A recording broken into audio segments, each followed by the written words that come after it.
Yeah, we started on the album back in 2005, I guess, was when we first started really talking about it and starting to write some music for it. Danielle and I had met the year before and had done some work together on the Gnarls Barkley album that I was doing, and we just had the idea to do an album that had the foundation and the background being around this older Italian film music that we both had come up kind of loving, and that was really the basis for the idea. We knew we wanted to get singers. We knew we wanted it to be more than, you know, a retro album or something like that. We wanted it to be something new, but we didn't know exactly how it was going to turn out. But that was about 5 or 6 years ago. Yeah, I remember being impressed by Brian's collection of vintage soundtracks, Italian soundtracks specifically, and it really, you know, made a lot of sense to think about a project to do together. Yeah, when I guess the first time I heard the older Italian, like kind of Italian westerns, was just in film class, and I hadn't been making music yet, and that's what really jumped out at me, was all the different kind of styles that were being used. It was the kind of dramatic film scoring, but then also psychedelic elements and some of the kind of jazz and funk elements that were in there, and rock, old psychedelic rock kind of styles that were being used in the music, and it made me want to make music in the first place. I think the first stuff I did was instrumental soundtrack kind of music, and it just was very different than the traditional scoring that I had always heard in films. It didn't really stand out that much to me.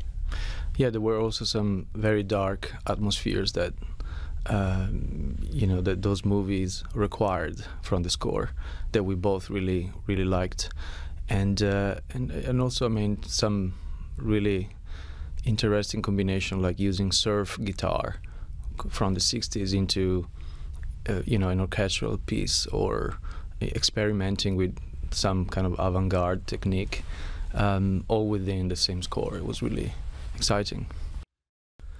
Well, I would say, you know, we're talking about probably the, you know, 64 was the year that for Fistful of Dollars came out, and that started you know, the so-called Dollars trilogy, meaning that Sergio Leone directed spaghetti westerns.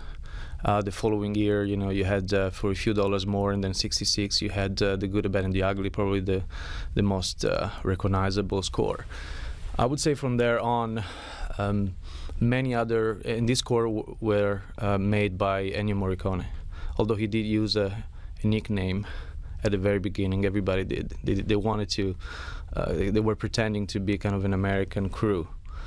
So you know, it's interesting that they did not want to create an Italian, you know, kind of Western. They, you know, they were trying to actually redo the American ones. But I would say until the mid-70s, you know, many other maestros like Armando Trovaioli, Piero Piccioni, Piero Migliani, Rizzo Ortolani, Luis Bacalov, they all did a lot of work in soundtracks, and they kind of pretty much created that Italian soundtrack sound.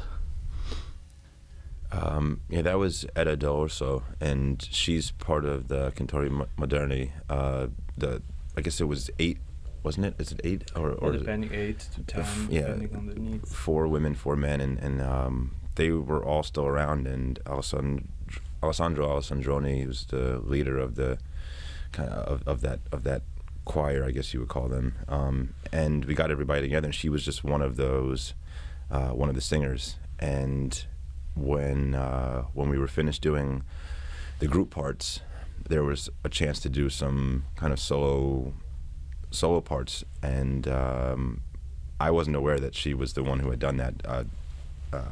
Daniel explained that to me earlier on in the day, and so we had some parts that we thought maybe she could give a shot, and so that wasn't really a planned thing. And when she did it, it sounded amazing. It all of a sudden sounded just like some of the older films that you heard, and yeah, I thought it was amazing.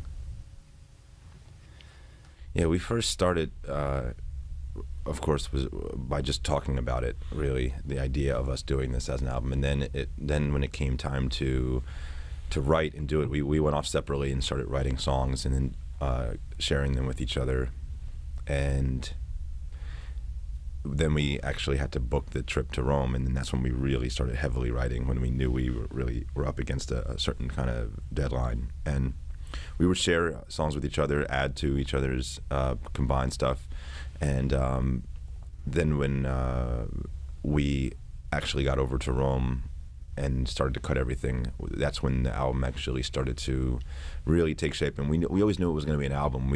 I think we always knew we wanted it to be half instrumental, half vocals, and on the vocals we wanted a male and a female singer. But still, it's just, I don't think we could have known just how long it would take and how all the little things that would happen along the way to turn it into the album that it turned into. It was just, it really wasn't super ambitious at first. It was just trying to do something that we thought would be different and maybe a little bit expensive, at the time, but definitely didn't think it would take the 5 years. Well, I mean, what happened is that we wrote the songs first, and then we really wanted to have that sound of those vintage soundtracks, to be the sound of our record. So we knew we had to get those, players, and they were all retired. I mean, they are probably in the, mid 70s to mid 80s now, and it was a little challenging. I mean, I knew some of them, but it was really interesting to expand this network, by essentially kind of having the trust of one. Then it would facilitate to connect with the other players that maybe I didn't know yet, and so we gather all these players. Just the fact that there are 5 to 6 players playing at the same time, that already requires kind of a big space. Also, we wanted to have that sound, the big room sound that they used back then. To get the players was actually the easy part, I would say. I mean, the tricky part was to get the instrumentation, the vintage gear that you cannot rent in Rome. There's not such a shop. And we drove around Rome with the recording engineer, Fabio Patrignani, and we knocked on doors, or we went to a Vespa mechanic that used to he actually still does collect vintage instruments. I mean, so you have a piece of Vespa next to an Echo guitar from the 60s.